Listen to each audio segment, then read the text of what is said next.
Evaporation क्या है? Evaporation हमारा एक फिनोमिना है जिसमें हम लिक्विड को चेंज करते हैं किसमें? वेपर में। बिलो इट्स बॉइलिंग पॉइंट, यहाँ पे उसका बॉइलिंग पॉइंट क्या रहेगा? कम रहेगा। मतलब लिक्विड को वेपर में चेंज करना, लेकिन कौन से टेम्परेचर के? उसके बॉइलिंग पॉइंट से कम टेम्परेचर पर। इसी फिनोमिना को हम क्या बोलेंगे? Evaporation. The gradual drying of damp clothes is caused by the evaporation of water to water vapour. मतलब जो हमारे कपड़े सूखते हैं, हम लोग घर पे कपड़े धोते हैं, उनको सुखाते हैं, तो वो कैसे सूखते हैं? उनका आखिर में पानी जाता कहाँ है? तो वो पानी क्या होता है? बॉइलिंग पॉइंट से कम टेम्परेचर पर लिक्विड जो फॉर्म है वो किसमें चेंज हो जाएगा? भाप बन के वेपर की फॉर्म में, ड्रॉपलेट्स की फॉर्म में ऊपर की तरफ इवेपोरेट हो जाता है, भाप बनने लगता है, वाष्पीकरण होने लगता है, जिसी को हम क्या बोलते हैं? इवेपोरेशन कहते हैं। इसको हम समझेंगे एक और तरीके से। देखो, इवेपोरेशन में एक्चुअली में होता क्या है? ड्यूरिंग इवेपोरेशन, इवेपोरेशन के दौरान जो लिक्विड के पार्टिकल्स हैं gain energy from there surroundings, वो आसपास की सराउंडिंग से क्या लेना स्टार्ट कर देंगे? एनर्जी। जैसे मान लो ये हमारे लिक्विड के पार्टिकल्स गिवन है, ये क्या कर रहे हैं? ये जो छोटे छोटे पार्टिकल्स हैं, ये छोटे छोटे पार्टिकल्स बाहर की सराउंडिंग से एनर्जी लेके इवेपोरेट होना स्टार्ट कर रहे हैं। मतलब किस फॉर्म में जाना स्टार्ट कर रहे हैं? वेपर बनने लग रहे हैं। देखो,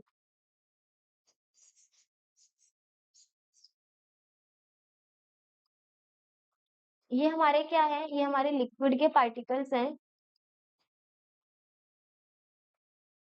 ये लिक्विड के पार्टिकल्स क्या करते हैं? सराउंडिंग से क्या लेंगे? एनर्जी को लेंगे। सराउंडिंग से एनर्जी को लेने से क्या होगा? ये क्या करेंगे? सराउंडिंग से एनर्जी लेके इनके बीच की जो ये फोर्स ऑफ अट्रैक्शन है, यानी जिसकी मदद से ये एक दूसरे के साथ बाइंड है, फोर्स ऑफ अट्रैक्शन को कम करना स्टार्ट कर देंगे। फोर्स ऑफ अट्रैक्शन कम होगी उस एनर्जी की वजह से, और ये किसमें चेंज होने स्टार्ट हो जाएंगे? वेपर्स में चेंज होना स्टार्ट हो जाएंगे। और इसी को हम क्या बोलेंगे? इवेपोरेशन बोलेंगे। तो वही बोला गया, इवेपोरेशन के दौरान जो लिक्विड के पार्टिकल्स हैं वो सराउंडिंग से एनर्जी को गेन करते हैं, जिसकी वजह से जो उनके बीच का फोर्स ऑफ अट्रैक्शन है वो क्या हो जाता है? कम हो जाता है। और रिजल्ट में क्या होता है? जो heat energy lost in the surrounding environment, वो बाहर कौन सी एनर्जी को क्या कर देंगे? लॉस्ट, हीट एनर्जी को लॉस्ट कर देंगे। अब इवेपोरेशन के फैक्टर्स हैं। इवेपोरेशन को कौन-कौन से फैक्टर्स अफेक्ट करते हैं? सबसे पहले दे रखा है temperature. The rate of evaporation increases with increase in temperature.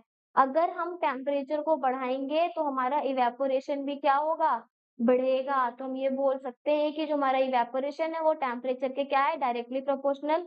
अगर टेम्परेचर बढ़ेगा तो इवेपोरेशन बढ़ेगा, अगर टेम्परेचर हमारा घटता है तो इवेपोरेशन की रेट भी क्या हो जाएगी? घटने लगेगी। तो यहाँ पे हम बोल सकते हैं कि टेम्परेचर से क्या होगा? अगर the rate of evaporation increases, evaporation का रेट बढ़ेगा अगर हम टेम्परेचर को क्या करेंगे? इंक्रीज करेंगे, बढ़ाते हैं।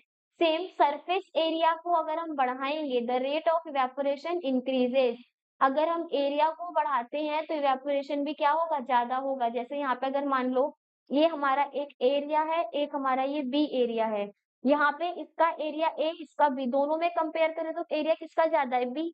इवेपोरेशन का प्रोसेस दोनों में हो रहा है, तो इवेपोरेशन किसमें ज्यादा पाया जाएगा? जिसका एरिया क्या होगा? ज्यादा। तो ये बोल सकते हैं कि एरिया के कैसे होता है? डायरेक्टली प्रोपोर्शनल होता है। अगर हम एरिया को बढ़ाएंगे तो इवेपोरेशन भी क्या करेगा? हमारा इंक्रीज करेगा।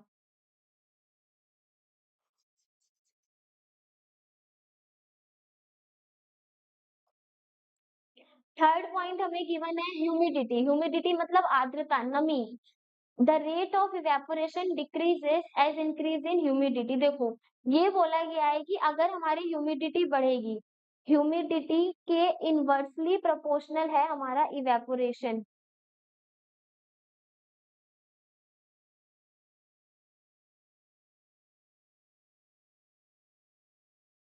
अगर हमारी ह्यूमिडिटी बढ़ेगी, नमी ज्यादा होगी, यानी जो लिक्विड्स है उसमें फोर्स ऑफ अट्रैक्शन ज्यादा हो जाएगी, ये कह सकते हैं।